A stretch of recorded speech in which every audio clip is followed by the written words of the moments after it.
नमस्कार, मैं अक्षय प्रताप सिंह। महाकुंभ के किस्से सीरीज के 5वें एपिसोड में कहानी आजादी के बाद हुए पहले कुंभ और उसमें मची भगदड़ की। साल 1954 में प्रयागराज में आजाद भारत का पहला कुंभ लगा।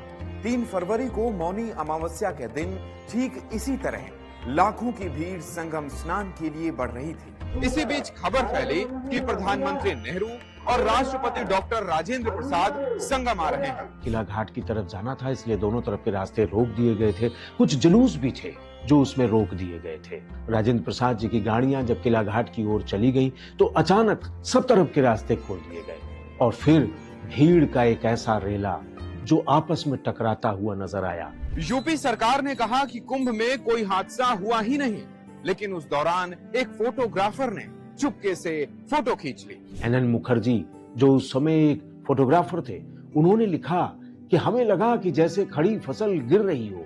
जो गिरा वो उठ नहीं पाया, जो उठा भी तो भाग नहीं पाया, जो भागा वो पास में ही मौजूद एक पानी भरे गड्ढे में गिर गया। 65 साल बाद 2019 में पीएम मोदी ने इसके लिए जवाहरलाल नेहरू को जिम्मेदार ठहराया। पंडित नेहरू जब आए थे, अव्यवस्था के कारण यहाँ भगदड़ मच गई थी कुंभ के मेले में। ये आजाद भारत का पहला कुंभ था, लिहाजा सरकार ने कई तरह की व्यवस्थाएं की। संगम के पास ही अस्थायी रेलवे स्टेशन बनाया गया। पहली बार कुंभ में बिजली के खंभे लगे और 9 स्थायी अस्पताल खोले गए। गांधीवादी लेखक पीवी राजगोपाल अपनी किताब मैं नेहरू का साया था में लिखते हैं, मौनी अमावस्या के दिन नेहरू अपने परिवार के साथ संगम पहुंचे।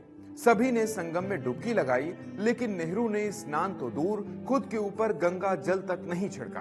अगले दिन हादसे पर एनएन मुखर्जी की खींची तस्वीरें छपी तो हड़कंप मच गया। ठीक 35 साल बाद 1989 में छायाकृति मैगजीन में फोटो जर्नलिस्ट एनएन मुखर्जी की आंखों देखी रिपोर्ट छपी। उस दिन पुलिस और अफसर प्रधानमंत्री नेहरू और राष्ट्रपति राजेंद्र प्रसाद की व्यवस्थाओं में व्यस्त थे। करीब 10:20 पर उनकी कार त्रिवेणी से किला घाट की ओर गई। बैरिकेड लगाकर साधुओं के जुलूस और स्नान करने वालों को रोका गया था। बैरिकेड की ढलान से लोग गिरने लगे। हर तरफ बचाओ बचाओ की चीख गूंजने लगी। कोई 3 साल के बच्चे को कुचलते हुए जा रहा है तो कोई बिजली के तारों से लटक कर खुद को बचाता दिखा। इस हादसे में 1000 से ज्यादा लोग मारे गए। हादसे के दूसरे दिन प्रशासन शवों के ढेर बनाकर उन्हें जलाने जा रहा था।